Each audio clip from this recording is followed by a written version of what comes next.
Okay, jeg vil gerne vise, hvordan vi kan benytte trigonometri i virkeligheden.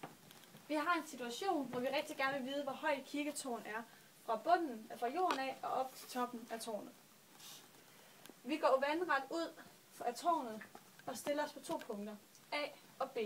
Her måler vi vinklen op til kirketårnets top, som vi kalder for vinkel C. Vi måler vinkel B til at være 49 grader, og vinkel A til at være 33 grader. Og stykket mellem de to, det er 53 meter. For at finde den her vinkel, så ved vi, at en vandret linje har 180 grader. Så vi trækker 180 grader minus 49 for at finde den anden vinkel, og den giver så 131 grader.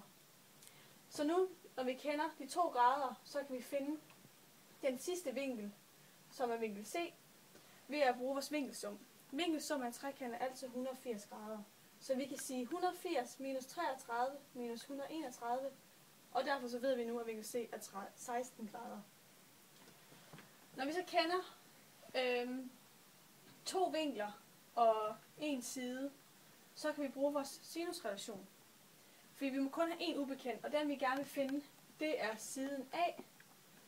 Og vi kender C og den side, altså vi kender vinkel C og den side, og vi kender vinkel A.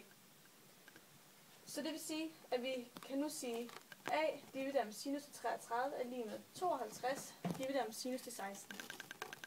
Så skal vi isolere A, og det gør vi ved at gange med sinus til 33 over på den anden side. Så vi nu har A er lige med 52 gange sinus til 33 divideret med sinus til 16. Og det finder vi så ud af, hvis vi træder ind på lommeregneren, at A er lige med 102,75 meter. Så det ved vi nu, at siden A er. Og når vi så kender siden A og vores vinkel B, som er 49 grader, så kan vi bruge en formel, der hedder sinus til vinklen i modstående parti divideret med hypotenusen. Og det kan vi, fordi at vi vil rigtig gerne finde højden, som hedder B1. Og vi kender en vinkel, og vi kender det, der svarer til hypotenusen, fordi at den trekant her er en retvinklet trekant. Så vi kan bruge den her formel, som så kan skrive om til sinus til vinkel B, er lige med B1 divideret med A. Og vi vil gerne isolere B1 som den ubekendte, så derfor så kan vi sige B1 er lige med A gange sinus til B, så vi kan sætte de tal ind, som vi nu kender. B1 er lige med 102,75 gange sinus til 49 grader. Og det kan vi så regne ud af 77,55 meter.